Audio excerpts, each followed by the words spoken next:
Banange mwebale nnyo mwebalire ddala okuddukirira amasiga gange. Amina. Kati banange ndi wano sika abalwa ssanyu lyendiko. Mwebale nnyo mwebale ddala kati nkyusizaako embeera. Okitegeera? Nzaani.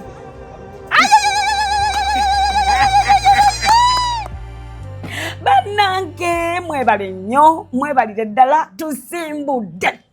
Okuzimba kutandise ate motoka bweyiwa omusenyu olowooza ki ekyandibadde kiddako?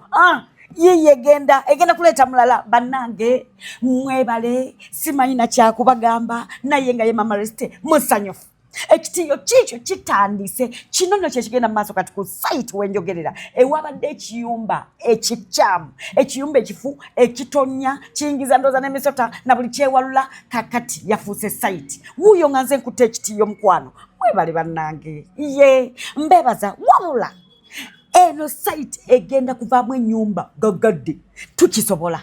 Mbasaba ekintu kino tukimaintaininge bannaye temundekerera nga bwe mwantandiseeko ne mulabirira omukyalo ono mu ntandikwa mumwadde engoye emifaliso. Bannange twakyayagala obuyambi, tukyayagala obuyambi si ssente zokka, obuyambi osobola otuwa seminti ow'omusenyu ow'amayinja ow'amatafaali bye byetaagisa. Kati njagala nkubuulire bannange mbabuulire ennamba yange eri ku screen yawo ereeta Leila Kalanzi. Eyo ennamba ereeta manya ki? Leila Kalanzi. Awo enginiya atandise okunnyonnyola nti nga bw'obiraba kati ebisenge nga bwe twabikubye wali kati bibeera bwe biti. Okitegeera kubanga kakati waliwo oba gundi yabadde eziiseewo ndowooza nga tekitegeereka nga kati kiti kyekyamaama kino kyeky'abaana waliwo ajja kubaawo akasitoowa. Okitegeera wulira waliwo omukyala eyayogedde awo ne kankwatako ke yayogedde yagala ennyumba ebadde esinga okulabika obubi ku kyalo kakati ate bambi yegenda okulabika obulungi okusinga okulabika obulungi. Njagala tukikwasaganye erabike bulungi ezisinge.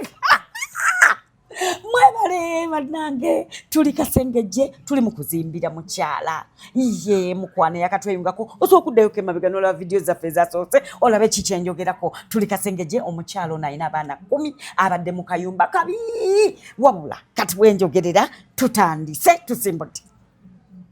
Sanyu jerere tuli Kasengejje kimanya ennyumba yabadde wano ennyumba yavuddewo mukwano omulimu gutandise. Tusimbudde bannange twagala kwebaza buli eyakutte we yakutte. Mwebale nnyo mwebalire ddala bannange. Seminti mumutusuubiza bannange mwebale abataddeko ensawo za seminti mwebale nnyo mwebalire ddala. N'olw'ensonga eyo katusimbule omusingi gwe tuliko tugenda bawa step ku step kusooka omulage wali ekiwunga kye bagooya kiposho kyaffe ky'abazimbi. Nyongera okwebaza mwenna bannange abatwadde seminti buli eyatodde akasawo ka seminti webale nnyo webalire ddala mwebale bannange. Awo nno omulimu mugwewudde ye kati bino byebintu era waliwo abakyabireeta kati nabyo neŋŋamba wayi kambitwaleyo n'ebirala bikyajja emifaliso egimu ŋŋenda nagyo gitwalayo. Mwebale bannange buli nsonda webyavudde mwebale. Bannange twagala tukwebaza bakwano baffe okuva mu St. Jude Foundation. Bagambye Leila twagala okulaba ku mukyalo oyo bannange tusobola okugenda naawe koze mujje ne bajja era ne twesangawa ku site ne bamukubako ettu ly'emmere. Bannange mwebale nnyo nammwe mwebalire ddala. Tuze ne bakwano baffe aba St. Jude Foundation bagambye bambi nange njagala okubaako twagala tugendereko ne bangamba balinaye tugenda kuleeta ettu lirino litutuuseeko Mama Reste. Abawadde akalulu kakati ono bamuyita mukyala Susan ono mwami Samuel nga bavudde mu St. Jude Foundation. Kama singa okuba wakisinga okwagala. Bannange mwebale nnyo mwebalire ddala okuddukirira amasiga gange. Amina. Kati bannange ndi wano sika abalwa ssanyu lyendiko. Mwebale nnyo mwebale ddala kati nkyusizaako embeera. Okitegeera? Nzaani.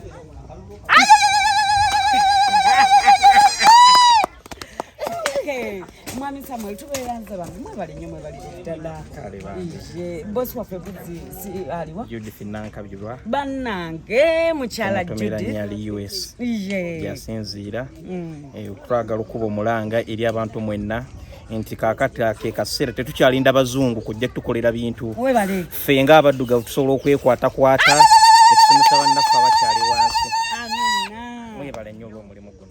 webale nnyo mukyala Judith yonna gy'owangalira mu US oba oli mu state ki simanyi naye webale nnyo webalire ddala n'aba St Jude mukiraba mulaba ekintu kino mashallah gye kiraga tweyanze gati mwami Samuel angambye linda tetunaba St Jude tusimbudde kale tusimbule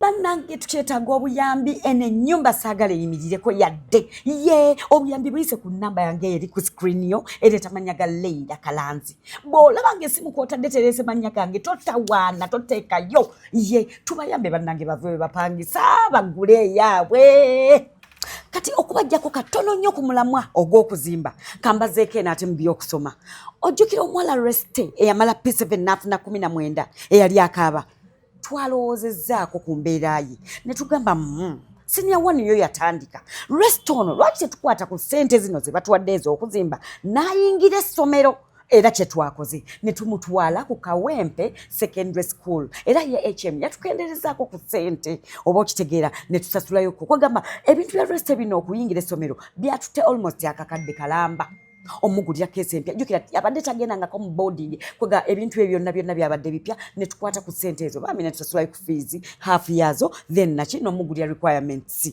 okitegeera kitegeeza wasigadde tubangibwayo ko kasente eyo mugagga wa Allah gy'oli osoboleza okugamba kamalireyo Reste kitegeeza ki ye Reste ikagwe twatutte mu ssomero batobe tetunnabatandikako okitegeera naye nga bwetwe bwe twalowoozezza ye Reste agira ayingirayokko oba okifuna Okay, kakati eddakiika eno Reste nga bw'omulaba amaze okufuna ebintu byatwala ku ssomero era tetumuleka wano tumutwala mu kisulo kati Paul bakawululu tulabe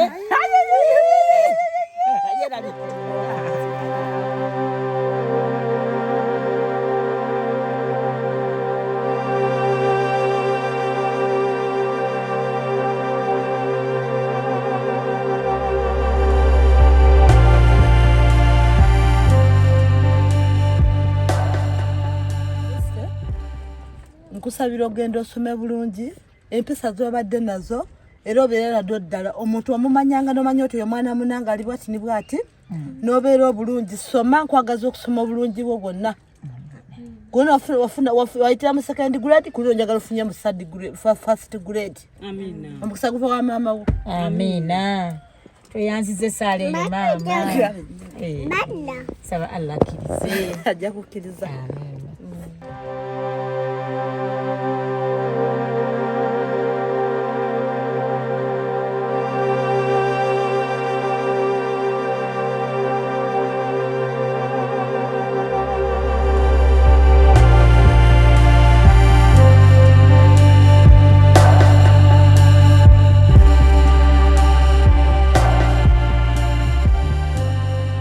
okwebuuza buli tamu tunaba tusonda fees z'abaana nkubuulire tugira tutandika kagira ayingira awe tunatuukawo naye tunakyogerako ekyo okitegeera bannange ennyongera okubeebaza mwenna abatukwatiddeko abakatuyambako abalowooza okutuyamba ennamba weeri awo ku screen ereeta mannya gange Leila Kalanzi bannange ekintu kino kye twepikidde kinene naye mu maaso ga Allah oyo tewali kinene ye ajja bakozesa ajja tukozesa tujja gimala ennyumba eno tugimalirize. Assalamu alaikum warahmatullahi wabarakatuh.